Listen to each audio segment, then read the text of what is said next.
When do you balance the do-it-yourself and when do you balance getting the service or the extra contract that you need in order to move forward?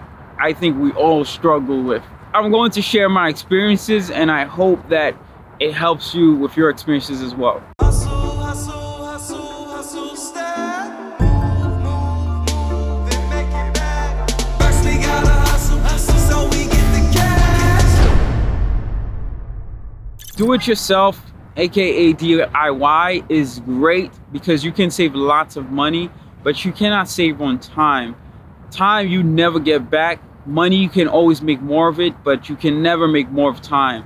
There are things you should definitely learn about doing for your home, whether it's repairs or upgrades, because we all should have some skill set to maintain our home. For others, it could be here, it could be heavy duty repairs. For others, it may be this much of repairs.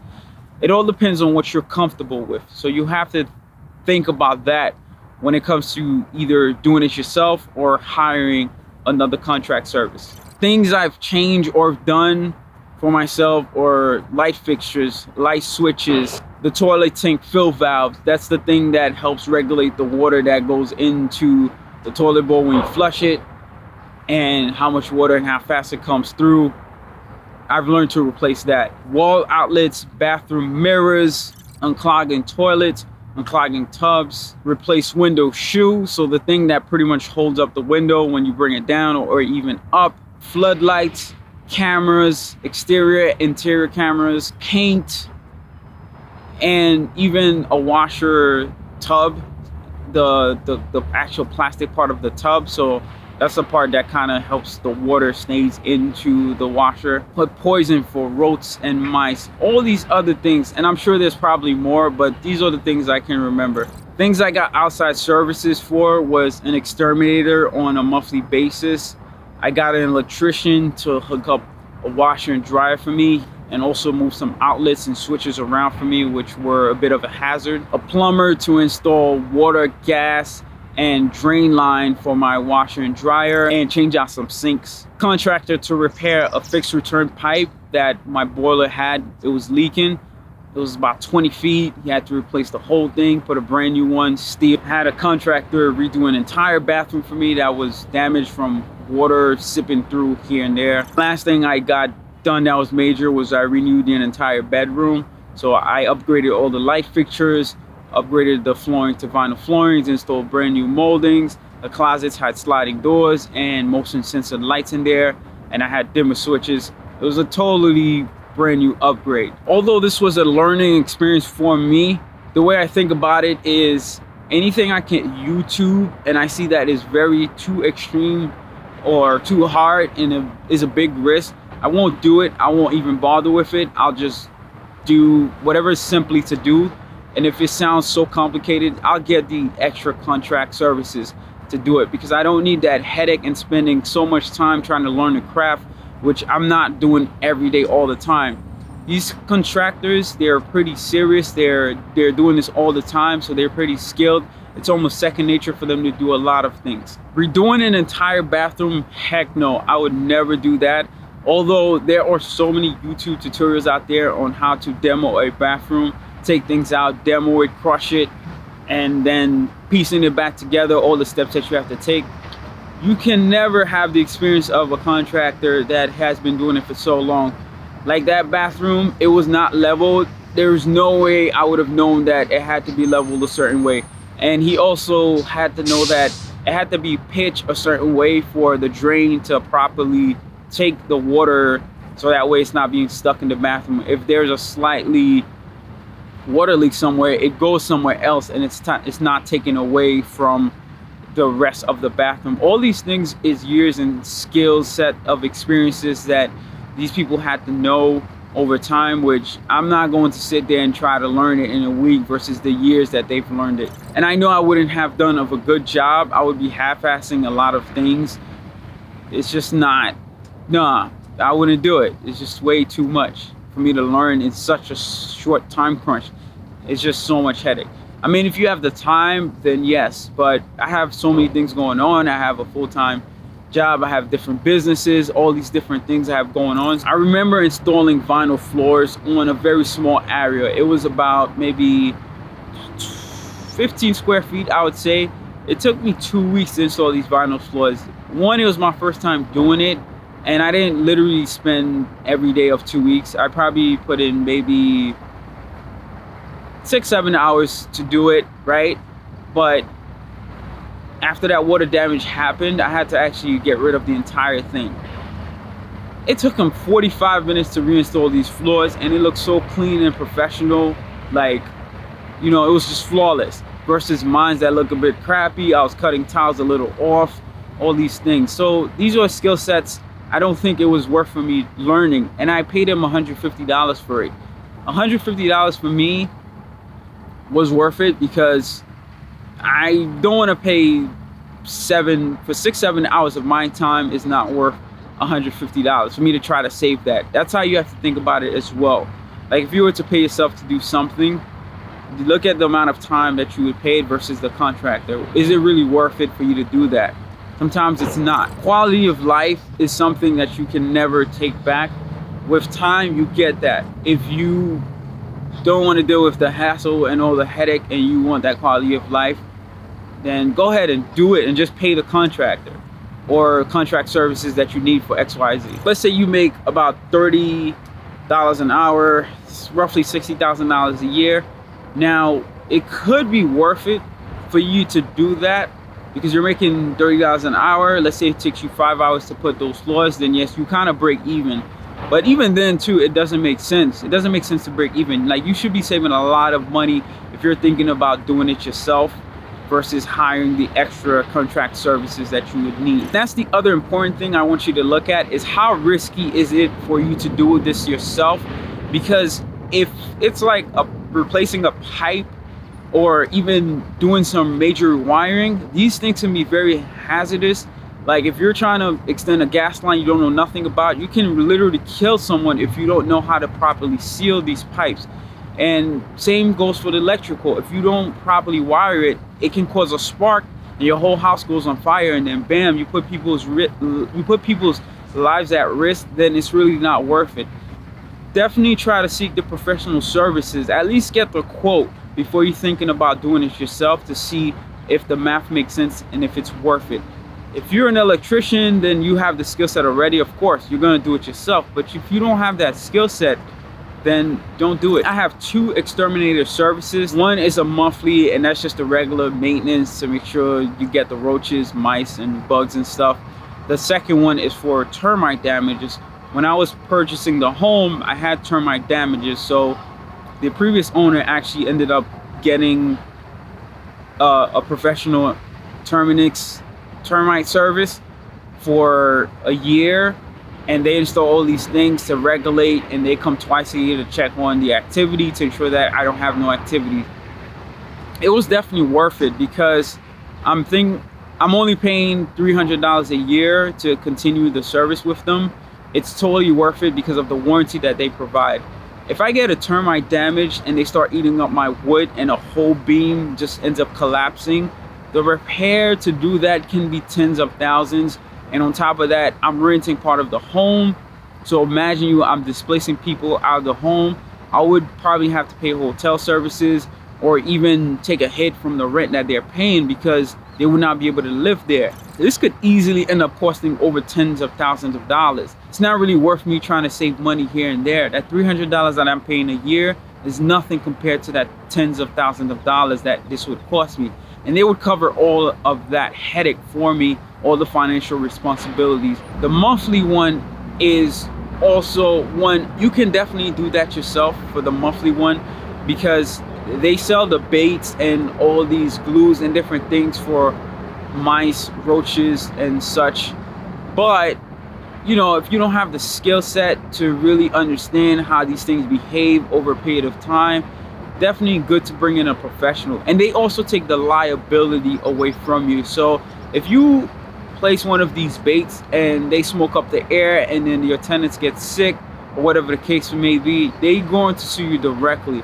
But if you got an outside service and they did it, you can sue them Although your tenants will sue you, but you can indirectly sue that company because they're the ones that has placed it. So you can in return have them take the liability and take the responsibility for doing that. You will also realize that the more you make, the more you're going to try to do things yourself because it lessens your productivity and it's not worth your hourly time. You got to look at how much time are you worth hourly, and is it worth me trying to do a service for $20 an hour and saving money there? Sometimes it's really not. So you have to calculate that factor yourself and think about it. Major repairs and hazardous repairs, no, I would never recommend you doing that. It's really not worth it. And especially if you're on a mortgage, over the 30 years that you're going to be living there, you're not going to be doing major repairs all the time. It's going to be here and there, but a majority of the repairs that you're going to do are very minor. If it's a major repair, get someone professionally to do it. However, you can also get someone to do it, but learn from them, so that way if you have to fix certain things, you know exactly what to fix. If you have the time to do that, sitting through them working on your house with the tools, it's tailored to you. So if something happens wrong, you don't have to call them. You know exactly what to fix or remove. You're learning kind of on the fly on your own home. On the business side of things, I also own a music and media company, and that one is very tricky when it comes to balancing what you do yourself and what you hire contract services. I'll share some of my experiences with you. So if you have a business, it's not just in music or media, but it could be in fashion or even a software company. I do a lot myself because there isn't as big of a return on the investment right away. It's all very long term. So, and the skills are less risky because a lot of it is done through a computer or system or software. You can really pretty much learn these skill sets a long time, and that's how come I've done it. I've hired so many people along the way, but when they failed to do certain things, I had to jump in, and eventually over time I became better and better at doing those part of the process for my music and media company. With the music creating process, when I'm working on a song, I handle the production work myself because I always wanted for my songs to go as far. I wanted my tracks to be placed with an artist I work with, they record it properly. Originally, that's how I wanted it to be. I just work on the tracks and they record it, they go pay for the studio, and they just return me back the song, and it sounds great and phenomenal. But I was dreaming at that time. It was not realistic. So I got involved with much more of the process.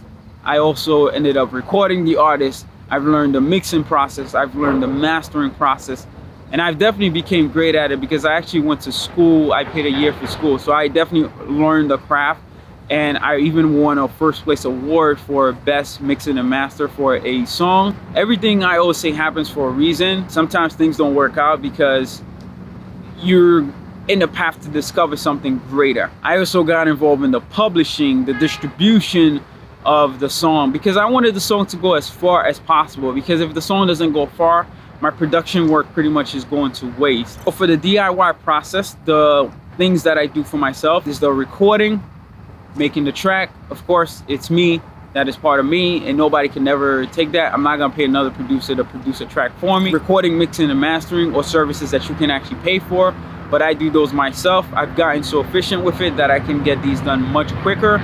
And the song ends up being exactly what I envision as well. I have full control of how it comes out. The things I hire sometimes for is marketing. Now, I heavily rely on Facebook and Instagram ads on my marketing right now to reach new audiences because it works and you have access to these people. Indirectly, you know, Facebook allows you to kind of get to them in an easier way, and you know the demographic. It's just so convenient. So I've definitely have made it a primary way of marketing my music through Facebook and Instagram. And I have hired contract services before to help me figure out that demographic because I didn't understand how the ad platform worked at first. But getting a professional that does this all the time has definitely helped me learn about the niche and the market that is tailored for me. It has definitely resulted in great results. I've been reaching people that I could never reach just by locally that lives around me, and I've been able to gain actual fans and share my music across the world globally to places that I would either have to tour or travel miles and miles to get to. I have used publicists, PRs in the past. However, out of all the PRs I've used, there's only one that I've worked with that I actually saw a good return on the dollars that I put in. And she was great and awesome. She helped me promote my first album. It was called Vivid Echoes. She was great and awesome, terrific. Communication was there. She definitely said everything she was going to do. She definitely knew how to do the marketing sides of the public relations. She was definitely great and efficient with me, and she understood me, my audience and demographic, and the blogs and different public places that she can place me that would receive me. I don't think it's something that you should invest in the early stages of any of your business. I think it's something that you should do later on as you start getting bigger and start getting more and more traction. There are definitely other marketing tactics and platforms out there, but I've tried several of them, and Facebook, Instagram are the most genuine for me and easier to use, most budget efficient, and I can get easy attraction and feedback for my music, and I can take people to my other platforms using that to like Spotify, YouTube, and build my audience across the board. I also have an agency that I've so blissfully have reached out to many years ago. A lot of these agencies are sketchy, but they were so genuine and honest, so big shout out to them. And they have definitely helped me license my music across bigger budget television shows, so it has been awesome. I used to try to do all this in-house. I was paying someone, but the return on that was not as great. When I partnered with this company, this is all they do. They have a much bigger roster, and they're able to handle it massively. That's the other thing you have to think about too. If you have a company that can offload a lot of the work and save you a lot of time and money, it's definitely worth doing instead of trying to do it in-house. That's why the Seamless exists, the DoorDash exists, because they're taking food from all these restaurants and they just have messengers. Uber Eats as well. They have the same business model. Instead of the restaurants trying to do delivery themselves, it's not as cost effective, right? The Chinese food stores, they probably started this longer before anybody, but it's much cheaper for them to hire the Seamless and Uber Eats because these companies have dedicated workers to just do that. So of course it's going to be cheaper to just deliver food here and there, and they have apps in place to calculate all this stuff to make delivery much cheaper and efficient. So if you're here and your restaurant is here, they're going to pick up from your restaurant, this restaurant, and deliver to this person and that person, versus you're just one chain, one restaurant, and you have to get all over the other side of town. So it's not efficient on your time to do it that way at all. You can partner up with a company that you think is honest and genuine, definitely do it and go for it. I can say some of the most frustrating experiences have been hiring flaky contractors or funny, but a lot of these apps and services that they have today have helped alleviate you filtering out good contract services versus bad ones because of the star ratings, and you can actually see people's reviews and comments and their experiences that they had working with someone. I can say for the music, like more than half of the companies I've worked with were flaky, they were false. They just try to get money, and it was very frustrating and disappointing because all I was trying to do is get my music out there, but people are just gonna keep taking money. However, you learn from it, right? You get better and better at it. You learn to avoid these people, so it's not really a bad thing. You always learn from your mistakes and learn how to be a better person across the board. It may seem that you have wasted a lot of money, but it just helps you to prepare for when you have lots of more money to be even more efficient with it, because you are going to spend a lot more money on doing what you're doing 10 times bigger. If you make these mistakes early on, it's okay. It's okay to lose out on a little bit of money when you are much smaller, because when you're at a larger scale, you're not going to be losing as much money. So that's how you have to think about it. I hope you are out there being enthusiastic about doing your DIY or getting a contracting services. It's a lot of thoughts and processes that goes into it. Really balance out what you do yourself and what you do on a basis of hiring someone. Don't try to do everything yourself. You're not going to be productive that way. Definitely try to see what can you get a contract service for and what you can continue to do yourself for your business or for your home repairs, whatever it could be. So please subscribe if you haven't done so already. Drop a comment if you can. Let me know your thoughts, and I would love to hear about your experiences, your DIY experiences, as well as your contract service experiences as well, whether it's for your business or your home. So until next time.